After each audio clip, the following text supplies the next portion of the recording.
Salam damai sejahtera di dalam Tuhan kita Yesus Kristus. Shalom. Selamat pagi dan semangat pagi. Kita telah tiba di hari yang ketiga bulan November tahun 2020. Sebelum kita dengarkan firman Tuhan, mari kita berdoa. Bapa di surga, kami rindu untuk mendengarkan suaramu di pagi hari ini. Siapkan hati kami melalui kuasa Roh Kudus-Mu, agar pekabaran firman Tuhan pagi ini boleh menjadi berkat dalam kehidupan kami. Inilah doa kami ya Bapa, terpuji nama Tuhan, dalam nama Yesus kami berdoa. Amin. Renungan kita untuk hari ini 3 November tahun 2020 dengan judul Iblis dikeluarkan. Iblis dikeluarkan. Wahyu 12 ayat 9. Dan naga besar itu, si ular tua yang disebut iblis atau setan, yang menyesatkan seluruh dunia, dilemparkan ke bawah.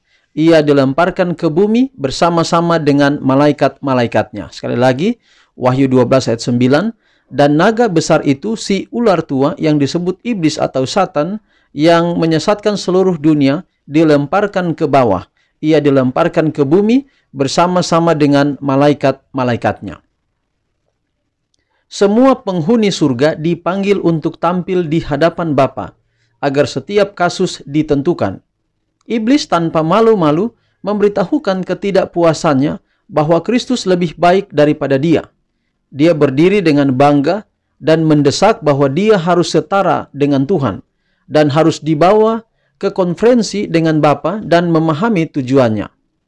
Allah memberitahukan kepada iblis bahwa hanya kepada putranya sendiri dia akan menyatakan tujuan-tujuan rahasianya, dan dia mengharuskan semua keluarga di surga, bahkan iblis, untuk menyerahkan dia kepadanya kepada ketaatan yang implisit dan tidak dipertanyakan. Tetapi bahwa dia atau iblis telah membuktikan bahwa dirinya tidak layak berada di surga. Kemudian iblis dengan penuh semangat menunjuk simpatisannya yang terdiri hampir setengah dari semua malaikat dan berseru, "Ini bersamaku. Maukah engkau mengusir ini juga dan membuat kehampaan di surga?" Dia kemudian menyatakan bahwa dia siap untuk melawan otoritas Kristus dan untuk mempertahankan tempatnya di surga dengan paksaan, kekuasaan, kekuatan melawan kekuatan. Malaikat-malaikat yang baik menangis mendengar kata-kata iblis dan keangkuhannya yang luar biasa. Allah menyatakan bahwa pemberontakan tidak lagi tinggal di surga. Keadaan mereka tinggi dan bahagia telah diselenggarakan atas ketaatan pada hukum yang telah Allah berikan untuk mengatur tatanan kecerdasan yang tinggi. Tetapi tidak ada ketentuan yang dibuat untuk menyelamatkan mereka yang berusaha melanggar hukumnya. Iblis menjadi berani dalam pemberontakannya dan menyatakan cemoohnya terhadap hukum pencipta. Iblis ini tidak tahan. Dia menuntut bahwa malaikat tidak membutuhkan hukum, tetapi harus dibiarkan bebas untuk mengikuti kehendak mereka sendiri yang akan membimbing mereka dengan benar. Hukum itu adalah pembatasan kebebasan mereka, dan bahwa untuk menghapuskan hukum adalah salah satu objek hebat dari kedudukannya seperti yang telah dilakukannya. Dia berpikir bahwa kondisi para malaikat perlu ditingkatkan. Tidak demikian pikiran Tuhan yang telah membuat hukum dan mengagungkannya sama dengan dirinya. Kebahagiaan seluruh malaikat terdiri dari ketaatan sempurna mereka terhadap hukum. Semua memiliki pekerjaan khusus yang ditugaskan kepada mereka, dan sampai iblis memberontak, telah ada keteraturan sempurna dan tindakan harmonis di surga.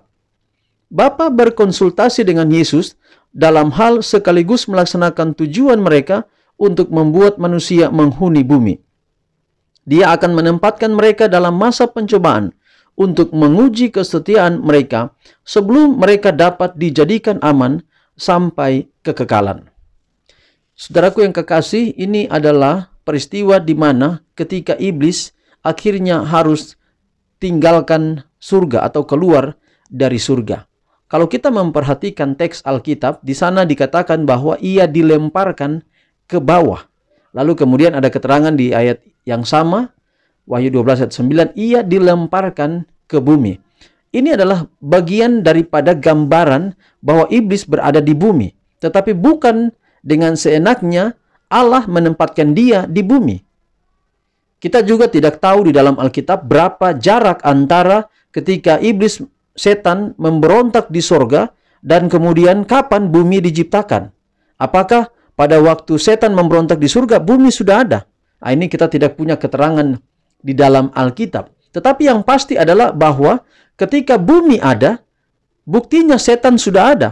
Dia telah menjatuhkan Adam dan Hawa pada waktu itu. Itu berarti bahwa pemberontakan terjadi di surga dulu. Iblis sudah keluar dari surga. Lalu kemudian dia ada di bumi ini. Itu keterangan dari Alkitab yang dapat kita dapatkan. Tetapi kita lebih fokus kepada mengapa iblis dikeluarkan. Di sini dikatakan bahwa dia tidak ingin menurut peraturan atau hukum yang ditetapkan. Dia katakan bahwa kita ini bebas saja melakukan apa saja. Padahal keterangan di sini katakan bahwa hukum itu adalah merupakan bagian yang sangat penting dari kehidupan Allah, kehidupan Yesus, bahwa bahkan Tuhan mengagungkan sama dengan dirinya. Di sini kadang-kadang kita salah mengerti. Kita pikir bahwa hukum itu memaksa kita, mempersulit hidup kita. Padahal hukum itu prinsipnya adalah kasih. Untuk keadilan, untuk kedamaian, untuk kebahagiaan, perlu kita untuk menurut hukum. Hukum tidak pernah menyelamatkan kita. Dia hanya mengatur hidup kita. Bahkan kalau kita bersalah, dia menyatakan kesalahan kita.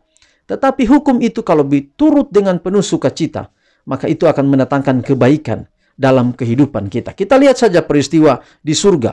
Ketika setan dan dia mengajak pengikutnya memberontak, tidak menurut hukum, maka dia jatuh. Dia tidak bisa tinggal lagi di surga. Kita juga lihat Adam dan Hawa di Taman Eden. Ketika mereka tidak mau menurut apa kata-kata Tuhan. Padahal hukumnya simpel saja. Bahwa tidak boleh makan buah yang di tengah-tengah, buah dari pohon yang di tengah-tengah taman itu. Tapi pada waktu mereka makan, mereka melanggar.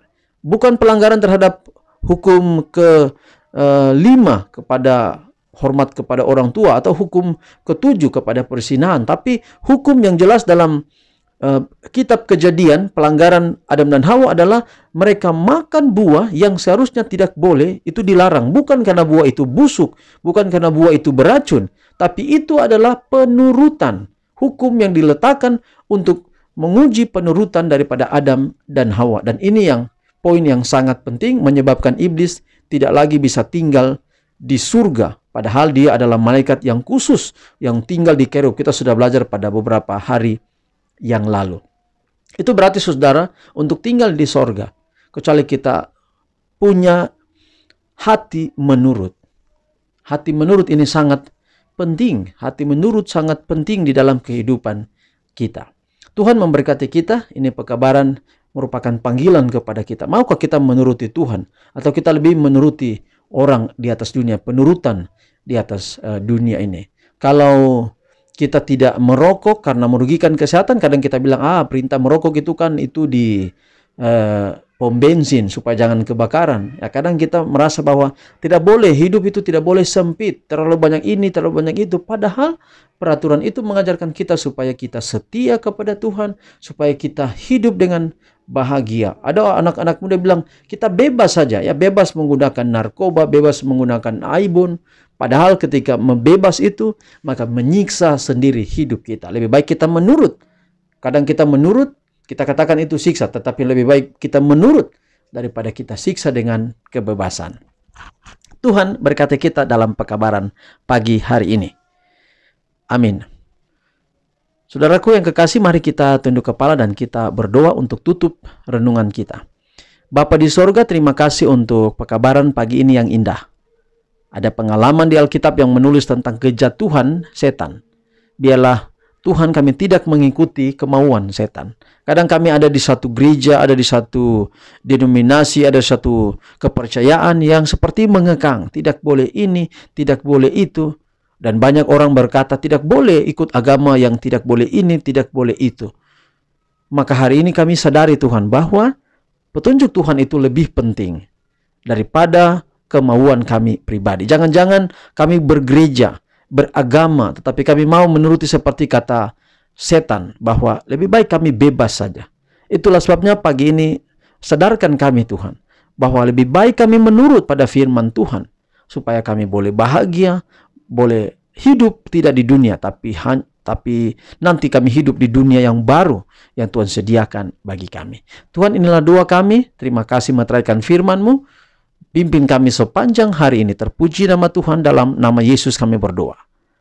Amin. Demikian renungan kita hari ini. Sampai jumpa pada renungan pagi kita besok. Tuhan memberkati kita. Shalom.